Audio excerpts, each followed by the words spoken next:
他和她的认识是在一个晚会上，那时的她年轻美丽，身边有很多追求者，而他却是一个很普通的人。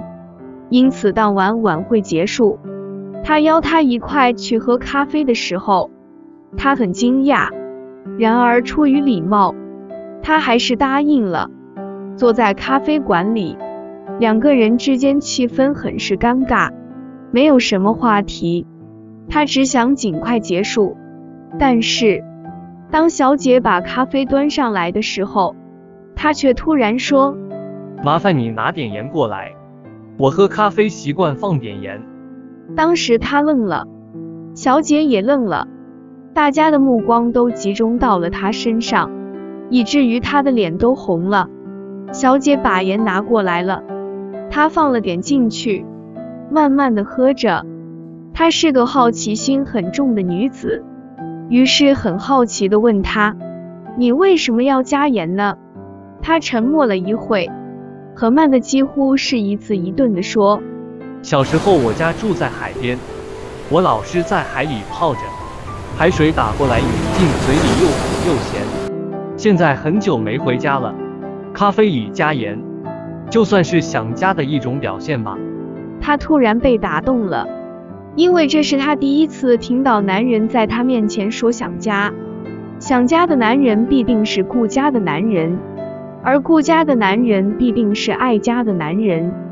她突然有一种倾诉的欲望，听他说起了远在千里之外的故乡，气氛渐渐地融洽起来。两个人聊了很久，并且他没有拒绝他送她回家。在以后两个人频繁的约会，他发现他实际上是一个很好的男人，大度、细心、体贴，符合他欣赏优秀男人应有的特征。他暗自庆幸，幸亏当时的礼貌，才没有和他擦肩而过。他带他去遍了城里的每家咖啡馆，每次都是他说：请拿些盐过来好吗？我的朋友喜欢咖啡里加盐。再后来就像童话里所写的一样，王子和公主结婚了，从此过着幸福的生活。他们确实过得很幸福，而且一过就是40多年，直到他前不久得病去世。故事似乎要结束了，如果没有那封信的话，那封信是他临终前写给他的。原谅我一直都欺骗了你，还记得第一次请你喝咖啡吗？当时气氛差极了，我很难受，也很紧张，不知怎么想的，竟然对小姐说拿些盐来。其实我不加盐的，当时既然说出来了，只好将错就错了。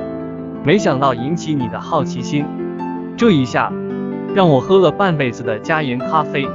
有好多次我都想告诉你，可我怕你会生气，更怕你会因此离开我。现在我终于不怕了，此人总是很容易被原谅的，对不对？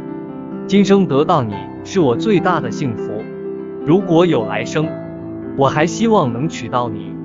只是我可不想再喝加盐的咖啡了，咖啡里加盐，你不知道那味道有多难喝。信的内容让他吃惊，也让他有种被欺骗的感觉。然而他不知道，他多想告诉他，他是多么高兴，有人为了他能够做出这样的一生一世的欺骗。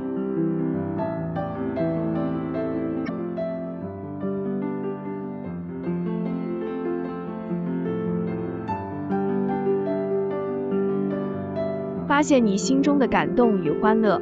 如果你喜欢这内容，欢迎订阅，记得打开旁边小铃铛，才不会错过任何讯息。